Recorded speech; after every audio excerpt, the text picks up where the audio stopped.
안녕하세요. 저는 올해 68살 김신혜입니다. 지금 이렇게 여러분께 제 이야기를 하게 될 줄은 정말 상상도 못했습니다.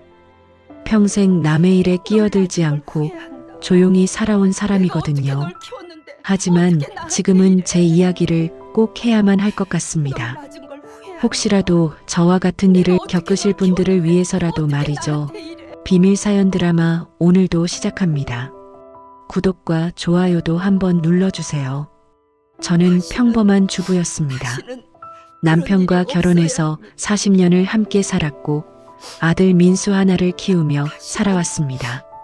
남편은 작은 회사에서 성실하게 일했고 저는 식당 주방 보조, 아파트 청소, 학교 급식실 일까지 안 해본 일이 없었습니다. 손이 거칠어지고 허리가 아파도 참았습니다. 우리 아들 민수만큼은 편하게 살게 해주고 싶었거든요. 민수는 어릴 때부터 똑똑했습니다. 공부도 잘했고 대학도 좋은 곳에 갔습니다. 저는 그게 너무 자랑스러워서 동네 사람들한테 자랑하고 다녔죠. 우리 아들 말이야, 서울 대학 다닌다고요. 남편도 저도 민수가 잘 되는 게 유일한 낙이었습니다. 하지만 문제는 민수가 대학을 졸업하고 나서부터였습니다. 민수는 취직을 하지 않았습니다. 엄마, 나는 남 밑에서 일할 사람이 아니야. 나는 사업을 할 거야 라고 했죠. 처음에는 패기 있다고 생각했습니다. 젊은이가 꿈이 있는 게 좋은 거라고 남편과 이야기했죠. 그런데 민수의 사업은 번번이 실패했습니다. 온라인 쇼핑몰, 카페, 수입업까지 손 떼는 것마다 망했습니다. 그때마다 민수는 이번엔 운이 나빴어. 다음엔 꼭 성공할 거야 라고 했고 저희는 그 말을 믿었습니다. 아니, 믿고 싶었습니다. 민수는 결혼도 했습니다. 며느리는 괜찮은 사람이었지만 민수의 실패가 반복되면서 결국 이혼했습니다. 그때 민수가 얼마나 힘들어했는지 저는 지금도 기억합니다. 아들이 울면서 전화하던 그 목소리를요. 그래도 저희는 포기하지 않았습니다. 민수야, 괜찮아. 천천히 다시 시작하면 되라고 위로했죠. 남편은 퇴직금까지 털어서 민수의 빚을 갚아줬습니다. 저도 모아둔 돈을 보탰고요. 그게 몇 천만 원이었는지 정확히 기억도 안 날 정도입니다.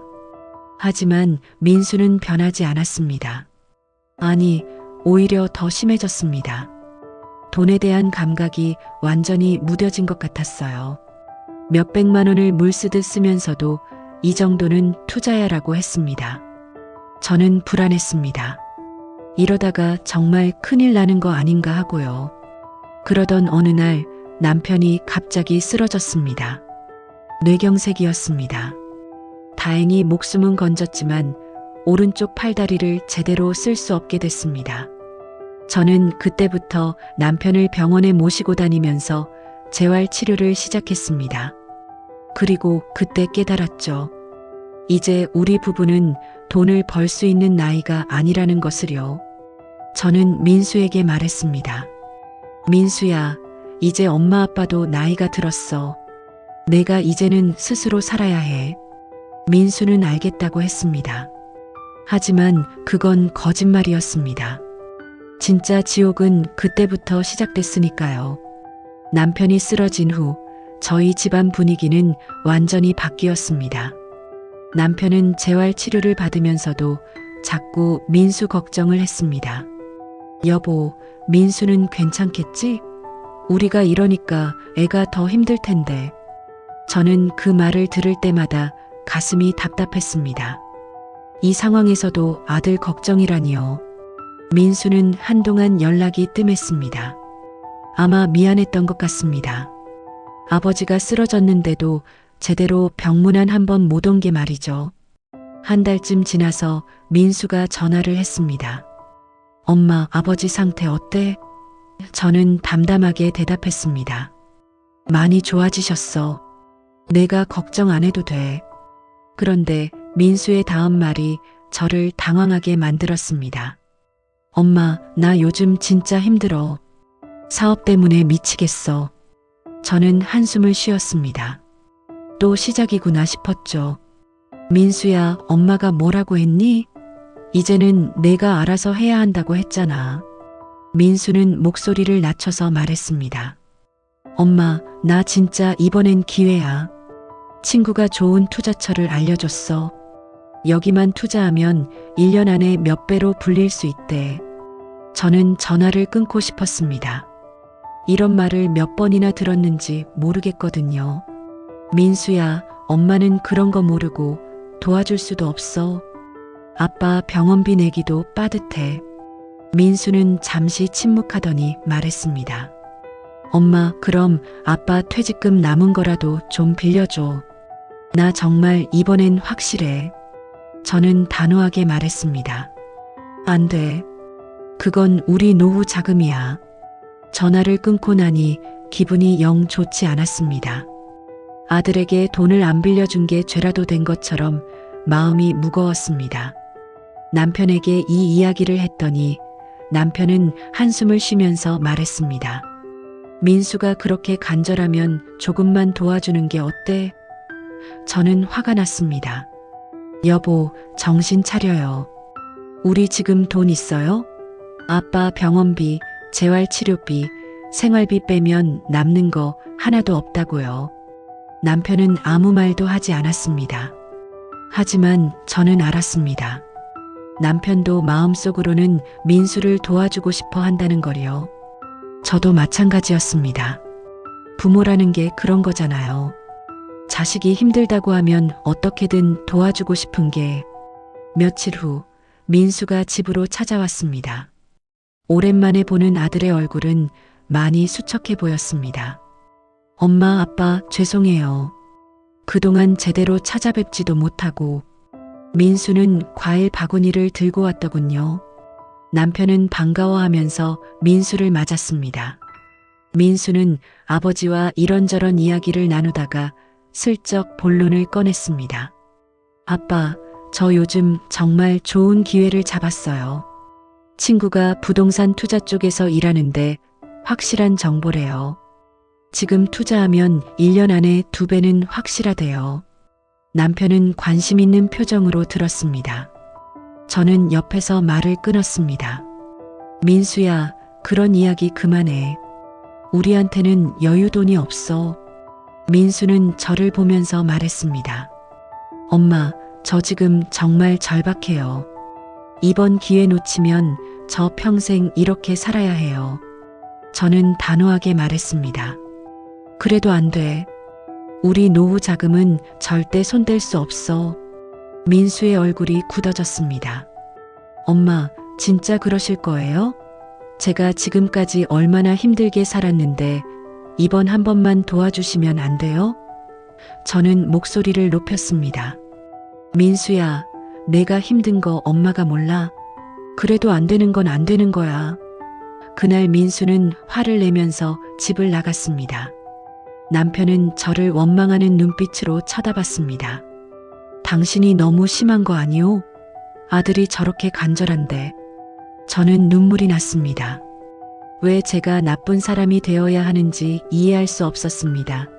민수가 화를 내며 집을 나간 후 며칠간은 연락이 없었습니다. 저는 마음 한구석이 불편했지만 이번엔 절대 흔들리지 말아야겠다고 다짐했습니다. 남편은 여전히 제 결정을 못마땅해 했습니다. 여보, 우리가 너무 냉정한 거 아니오? 아들이 그렇게 힘든데. 저는 남편에게 차분하게 설명했습니다. 여보, 우리가 지금까지 민수한테 얼마나 도와줬어요? 대학 등록금, 사업 자금, 빚 갚는 돈까지. 이제 우리도 생각해야 해요. 당신 병원비, 앞으로 생활비, 이런 거 생각 안 해요? 남편은 한숨만 쉬었습니다. 일주일쯤 지났을까요? 민수가 다시 전화를 했습니다. 이번엔 목소리가 달랐습니다. 차분하고 침착했습니다. 엄마, 저번엔 제가 너무 감정적으로 말했어요. 죄송해요. 저는 조금 안심했습니다. 아들이 정신을 차린 것 같아서요. 엄마, 저 진지하게 말씀드리고 싶어요. 이번 기회는 정말 다릅니다. 제가 그동안 실패한 건 인정해요. 하지만 이번엔 확실한 정보예요. 제 친구가 부동산 개발 쪽에서 일하는데 내부 정보래요. 저는 또 시작이구나 싶었습니다. 민수야, 엄마는 그런 거 잘 모르고 믿을 수도 없어. 내가 그동안 한 말 다 기억해? 번번이 확실하다고 했잖아. 민수는 목소리를 높이지 않고 차근차근 설명했습니다. 엄마, 이번엔 다릅니다. 제가 직접 확인했어요. 서류도 다 있고요. 저는 단호하게 말했습니다. 민수야, 미안하지만 안 돼. 엄마 말 끝. 전화를 끊고 나니 또 마음이 불편했습니다. 하지만 이번엔 흔들리면 안 된다고 다짐했죠. 그런데 민수는 포기하지 않았습니다. 다음 날 또 전화가 왔습니다. 그 다음 날도, 그 다음 날도 매일같이 전화를 걸어서 설득을 시작했습니다. 엄마, 저 진짜 이번엔 달라요. 제 인생 마지막 기회예요. 저는 전화를 받지 않기 시작했습니다. 그러자 민수는 집으로 직접 찾아왔습니다. 하루는 오전에, 하루는 저녁에, 심지어 새벽에도 문을 두드렸습니다. 남편은 민수를 보면 마음이 약해졌습니다. 여보, 애가 저렇게까지 하는데 조금만 도와주면 안 될까? 저는 남편에게도 화가 났습니다. 여보, 정신 차려요. 민수가 지금 정상적으로 행동하는 것 같아요? 저건 집착이에요. 남편은 아무 말도 하지 못했습니다. 하지만 눈빛으로 저를 원망하고 있다는 걸 느낄 수 있었습니다. 민수는 전략을 바꿨습니다. 이번엔 감정에 호소하기 시작했습니다. 엄마, 저 정말 힘들어요. 이혼하고 나서 정신적으로 너무 힘들었어요. 이번 기회로 다시 일어서고 싶어요. 제발 도와주세요. 저는 가슴이 찢어지는 것 같았습니다. 어느 날 저녁 민수가 또 찾아왔습니다. 이번엔 눈물까지 글썽이면서 말했습니다. 엄마, 아빠, 제가 그동안 못난 아들이었던 거 인정해요. 하지만 이번만 마지막으로 도와주세요. 제발이요. 남편은 그 모습을 보더니 제게 말했습니다. 여보, 우리 조금만 도와주자. 3천만 원만. 저는 깜짝 놀랐습니다. 여보, 지금 무슨 소리 하는 거예요? 3천만 원이 어디 있어요? 남편은 고집을 부렸습니다. 우리 정기예금 깨면 돼요. 민수가 저렇게까지 하는데 부모가 외면하면 되겠소? 저는 정말 화가 났습니다. 여보, 그거 우리 노후 자금이라고요. 당신 병원비로도 쓸 돈이고. 하지만 남편은 이미 마음을 정한 듯 했습니다. 괜찮아요. 우리 아직 점잖소. 다시 모으면 돼요. 민수는 그 틈을 놓치지 않았습니다. 아빠, 감사합니다. 제가 1년 안에 2배로 만들어서 돌려드릴게요. 저는 정말 기가 막혔습니다. 하지만 남편과 아들이 이미 한편이 되어버린 상황에서 제가 할 수 있는 게 없었습니다. 결국 저는 한 발 물러섰습니다. 좋아요. 하지만 조건이 있어요. 각서를 써요. 언제까지 갚겠다고 명확하게. 민수는 흔쾌히 그러겠다고 했습니다. 하지만 저는 이미 불안했습니다. 이게 끝이 아닐 거라는 느낌이 들었거든요. 3천만 원을 민수에게 건넨 날 저는 잠을 이룰 수가 없었습니다. 남편은 이번엔 진짜 될 거요라며 안심시켰지만 저는 마음 한구석이 계속 불안했습니다. 민수는 각서를 쓰면서 말했습니다. 엄마, 아빠, 걱정 마세요. 1년 후엔 6천만 원으로 만들어서 드릴게요. 처음 한두 달은 괜찮았습니다. 민수는 가끔 전화해서 사업이 잘 되고 있다고 보고했습니다. 엄마, 요즘 정말 바빠요. 투자자들도 관심 많이 가져주고 곧 대박 날 것 같아요. 저는 조금씩 안심이 되었습니다. 어쩌면 이번엔 정말 될지도 모른다는 기대감도 생겼죠. 하지만 3개월쯤 지나자 민수의 연락이 뜸해졌습니다. 제가 전화를 걸면 바빠서 나중에 전화할게요 라고만 하고 끊었습니다. 저는 불안했습니다. 여보, 민수한테 연락이 안 되는데 괜찮을까요? 남편은 태연하게 말했습니다. 바쁜 거겠지. 사업하면 그럴 수도 있는 거 아니오? 어느 날 낯선 번호로 전화가 왔습니다. 김 씨 맞으시죠? 저는 민수 씨의 사업 파트너인데요. 혹시 민수 씨 연락처 아세요? 저는 깜짝 놀랐습니다. 네, 무슨 일이세요? 상대방은 조심스럽게 말했습니다. 민수 씨가 투자금을 가지고 잠적했습니다. 연락이 안 되는데 혹시 어머니께서 아시나 싶어서요. 저는 머리가 하얘졌습니다. 뭐라고요? 무슨 소리예요? 상대방은 답답하다는 듯이 말했습니다. 저희가 공동으로 사업을 시작했는데 민수 씨가 투자금 일부를 빼돌리고 연락이 끊겼어요. 혹시 어머니께서 도와주실 수 있나요? 저는 전화를 끊고 바로 민수에게 전화를 걸었습니다. 하지만 전화는 계속 꺼져 있었습니다. 문자를 보냈습니다. 민수야, 당장 전화해. 무슨 일이야? 하지만 답장은 없었습니다. 저는 남편에게 이 사실을 알렸습니다. 남편도 당황했습니다. 뭐? 그게 무슨 소리요? 우리 부부는 며칠 동안 민수를 찾아다녔습니다. 민수가 살던 원룸에 가봤지만 이미 이사를 나간 뒤였습니다. 전화도 계속 꺼져 있었고 지인들에게 물어봐도 아무도 민수의 행방을 몰랐습니다. 저는 정말 미칠 것 같았습니다. 일주일쯤 지나서 민수에게서 연락이 왔습니다. 엄마, 미안해요. 제가 좀 실수를 했어요. 저는 소리를 질렀습니다. 민수야, 도대체 무슨 일이야? 사업 파트너라는 사람이 전화했어. 민수는 변명을 늘어놓았습니다. 엄마, 그 사람 말 믿지 마세요. 그 사람이 저를 속인 거예요. 저는 더 이상 참을 수 없었습니다. 민수야, 당장 집으로 와. 지금 당장? 민수는 한참을 망설이다가 말했습니다. 엄마, 저 지금 못 가요. 좀 시간이 필요해요. 그리고 또 전화를 끊어버렸습니다. 남편은 충격을 받아서 며칠 동안 말을 하지 않았습니다. 저는 남편이 걱정되어서 계속 지켜봤지만 남편은 멍하니 앉아만 있었습니다. 어느 날 남편이 저에게 말했습니다. 여보, 당신 말이 맞았소. 내가 잘못했소. 저는 눈물이 났습니다. 여보, 이제 어떻게 해요? 우리 노후 자금 3천만 원이 날아갔어요. 남편도 눈물을 흘렸습니다. 미안하오. 내가 너무 어리석었소. 한 달쯤 지나서 민수가 다시 연락을 했습니다. 엄마, 죄송해요. 제가 정말 실수했어요. 투자가 잘못됐어요. 저는 차갑게 말했습니다. 민수야, 돈은 언제 갚을 거니? 민수는 한참을 망설이다가 말했습니다.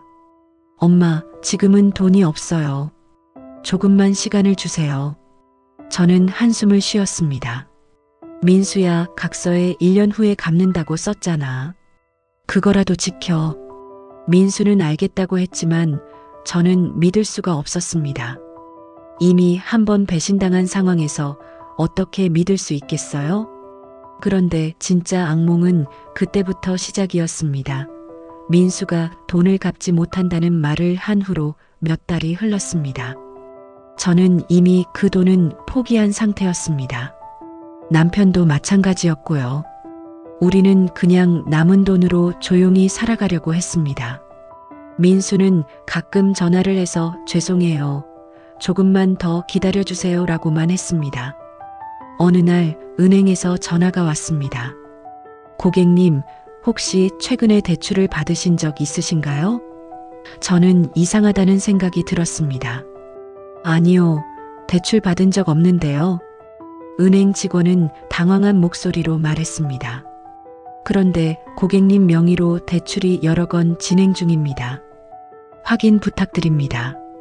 저는 머리가 멍해졌습니다. 뭐라고요? 제 명의로요? 저는 급하게 은행으로 달려갔습니다. 은행 직원이 보여준 서류를 보는 순간 저는 숨이 막혔습니다.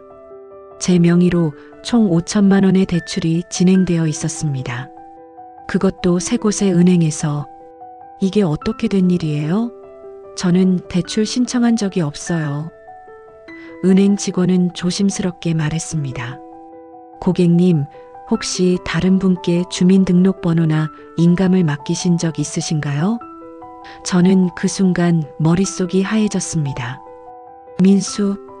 집으로 돌아오는 길에 저는 손이 떨렸습니다. 민수가 제 명의로 대출을 받았다는 게 믿어지지 않았습니다. 집에 도착하자마자 민수에게 전화를 걸었습니다. 민수야, 당장 전화 받아. 하지만 민수는 전화를 받지 않았습니다. 남편에게 이 사실을 말하자 남편은 쓰러질 듯이 소파에 주저앉았습니다. 뭐라고? 민수가 당신 명의로 대출을? 저는 눈물을 흘리며 말했습니다. 여보, 이제 어떡해요? 5천만 원이에요. 우리가 어떻게 갚아요? 저는 바로 경찰서에 신고하려고 했습니다. 하지만 남편이 말렸습니다. 여보, 잠깐만요. 민수 이야기라도 먼저 들어봅시다. 뭔가 사정이 있을 거요. 저는 화가 났습니다. 여보, 지금 무슨 소리예요? 이건 범죄예요. 명백한 사기라고요. 하지만 남편은 여전히 민수를 감싸려고 했습니다. 그래도 우리 아들인데 경찰까지 갈 필요가 있겠소? 저는 남편이 이해되지 않았습니다. 어떻게 이런 상황에서도 아들을 감싸려고 하는지. 저는 민수의 지인들에게 연락을 돌렸습니다. 그리고 민수가 어디 있는지 알아냈습니다. 저는 바로 그곳으로 달려갔습니다. 민수는 허름한 고시원에 살고 있었습니다. 문을 두드리자 민수가 나왔습니다. 엄마. 저는 민수의 멱살을 잡았습니다. 민수야, 내 명의로 대출을 받았어? 5천만 원이나? 민수는 고개를 숙였습니다. 죄송해요, 엄마. 제가 너무 급해서 저는 소리를 질렀습니다. 급하면 남의 명의를 도용해도 돼? 그것도 내 엄마 명의를? 민수는 변명을 늘어놓았습니다. 엄마, 제가 제 명의로는 더 이상 대출이 안 되더라고요. 그래서 어쩔 수 없이 제가 꼭 갚을게요. 진짜로요. 저는 기가 막혔습니다. 민수야, 너 지금 정신이 있니? 이건 범죄야. 민수는 무릎을 꿇었습니다. 엄마, 제발 경찰에 신고하지 마세요. 제가 꼭 갚을게요. 시간만 주세요. 저는 민수를 보면서 이 사람이 정말 제 아들이 맞나 싶었습니다. 어떻게 사람이 이렇게까지 변할 수 있을까요? 저는 민수를 그 자리에 두고 집으로 돌아왔습니다. 남편에게 상황을 설명하자 남편은 한동안 말이 없었습니다. 그리고 한참 후에 말했습니다. 여보, 그래도 경찰에 신고하면 민수가 전과자가 되는 거 아니오? 그건 안 돼요. 저는 정말 화가 났습니다. 여보, 지금 민수 걱정할 때예요?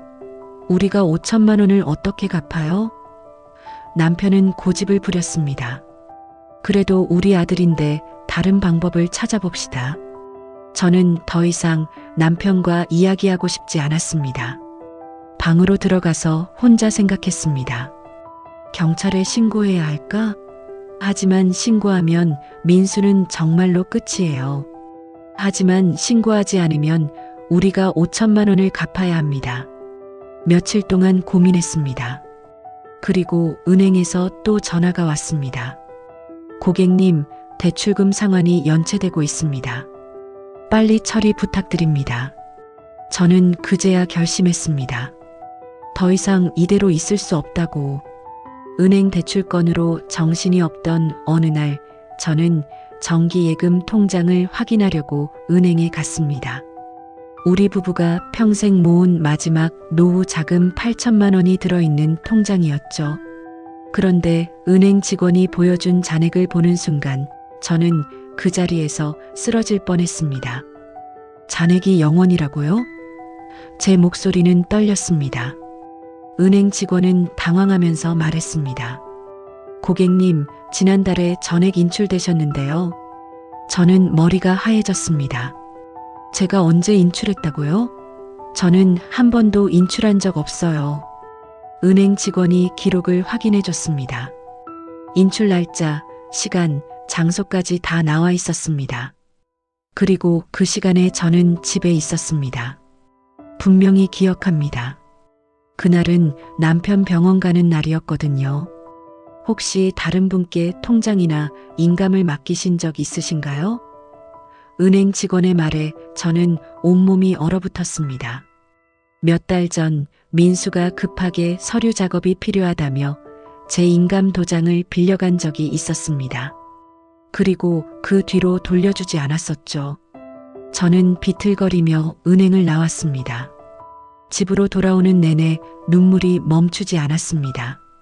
8천만 원. 우리 부부가 평생 동안 손 하나 까딱 안 하고 허리 휘어가며 모은 돈이었습니다. 그 돈이 한순간에 사라졌습니다. 집에 도착하자마자 남편에게 말했습니다. 여보, 정기예금이 사라졌어요.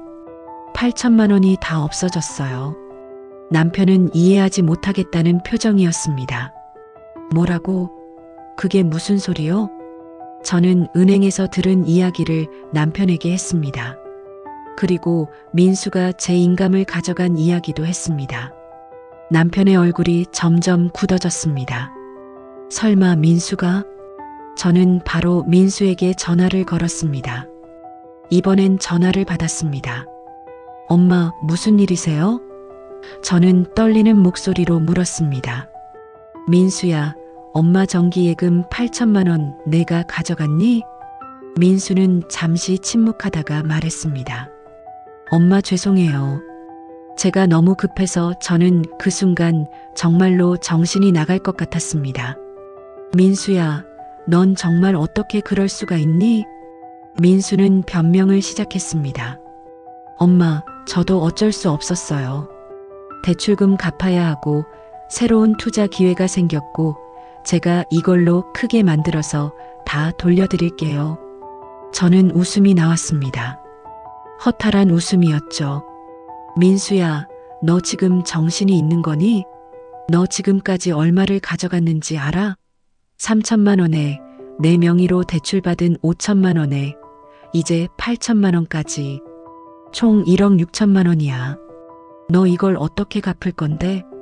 민수는 목소리를 높였습니다. 엄마, 그러니까 제게 기회를 주시라고요. 제가 이번 투자로 크게 성공하면 다 갚을 수 있어요. 저는 더 이상 말하고 싶지 않았습니다. 전화를 끊었습니다. 남편은 소파에 주저앉아서 멍하니 있었습니다. 한참 후에 남편이 말했습니다. 여보, 이제 어떻게 하죠? 저는 눈물을 닦으며 말했습니다. 여보, 이제 경찰에 신고해야 해요. 더 이상 참을 수 없어요. 하지만 남편은 여전히 머뭇거렸습니다. 여보, 그래도 민수가 우리 아들인데. 저는 소리를 질렀습니다. 여보, 지금 정신 차려요. 민수는 이미 우리 아들이 아니에요. 범죄자예요. 남편과 저는 며칠 동안 말다툼을 했습니다. 남편은 끝까지 민수를 감싸려고 했고 저는 경찰에 신고하자고 했습니다. 결국 우리 부부는 서로 말도 하지 않게 됐습니다. 어느 날 민수가 집으로 찾아왔습니다. 엄마, 아빠, 죄송해요. 제가 정말 잘못했어요. 민수는 눈물을 흘렸습니다.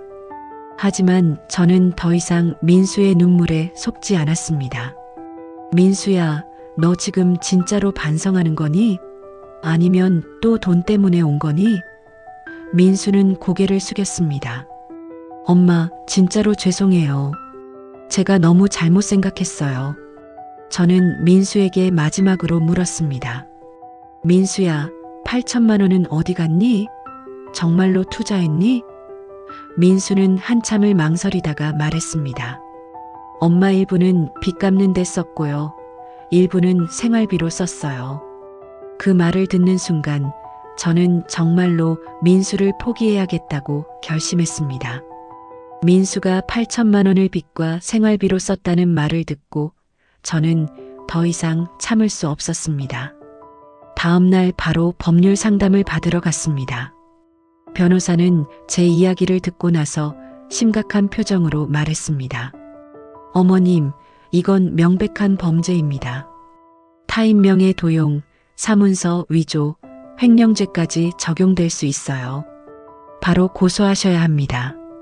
변호사의 말을 듣고 나니 제가 그동안 얼마나 어리석었는지 깨달았습니다. 집으로 돌아와 남편에게 변호사 상담 내용을 전했습니다. 여보, 변호사가 그러는데 지금 고소 안 하면 우리만 피해보래요. 대출금도 우리가 갚아야 하고 민수는 처벌도 안 받고요. 남편은 한숨만 쉬었습니다.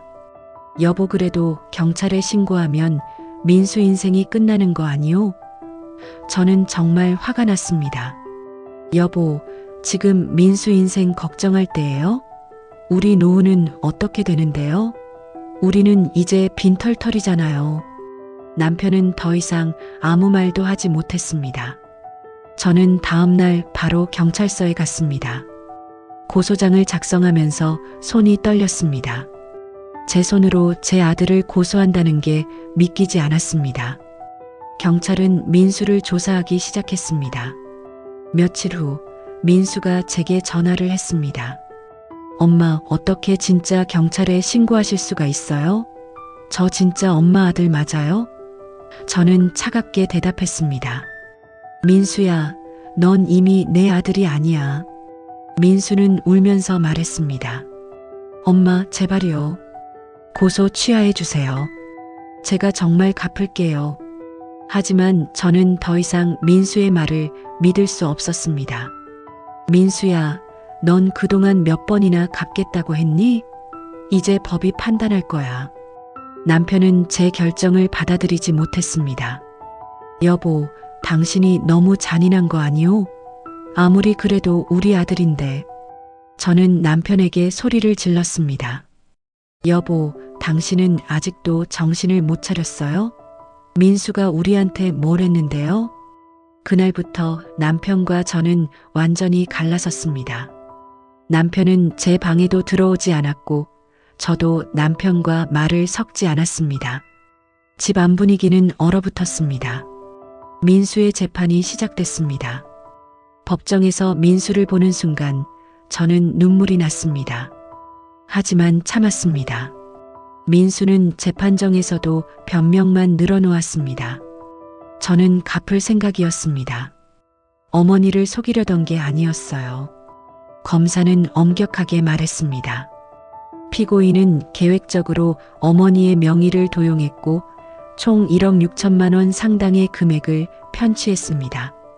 이는 명백한 범죄입니다. 재판은 몇 차례 진행됐습니다. 민수의 지인들이 법정에 와서 민수를 감싸는 증언을 했습니다. 민수는 원래 착한 아이였어요. 사업 실패로 정신적으로 힘들었을 거예요. 하지만 판사는 냉정했습니다. 결국 민수는 징역 2년을 선고받았습니다. 집행유예는 없었습니다. 판결문을 듣는 순간 저는 복잡한 감정이 들었습니다. 후련하면서도 가슴이 아팠습니다. 법정을 나오는데 민수가 저를 봤습니다. 엄마, 저는 민수를 외면했습니다. 더 이상 할 말이 없었습니다. 민수는 경찰에 연행되어 갔습니다. 집으로 돌아오니 남편이 소파에 앉아 있었습니다. 남편은 저를 보더니 말했습니다. 당신 때문에 우리 아들이 감옥에 갔소. 저는 더 이상 참을 수 없었습니다.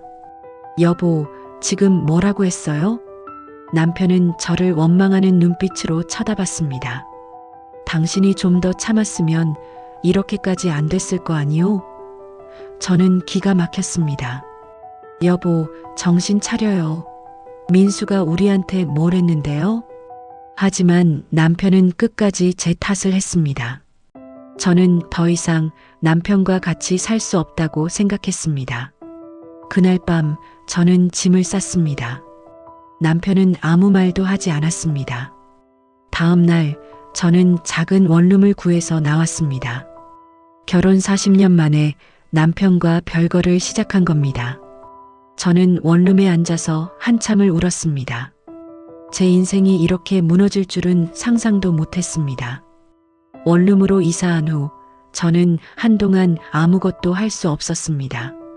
매일 멍하니 창밖만 바라보며 지냈습니다. 68살의 나이에 빈털터리가 되어 혼자 살게 될 줄은 상상도 못했습니다. 하지만 저는 무너질 수만은 없었습니다. 살아야 했으니까요. 저는 작은 마트에서 계산원 일을 시작했습니다. 나이가 많아서 쉽지 않았지만 일을 하면서 조금씩 마음이 정리됐습니다. 어느 날 마트에서 일하고 있는데 낯익은 얼굴이 보였습니다. 남편이었습니다. 남편은 저를 보더니 멈칫했습니다. 저도 당황했지만 태연하게 계산을 처리했습니다. 남편은 아무 말 없이 물건값을 내고 나갔습니다.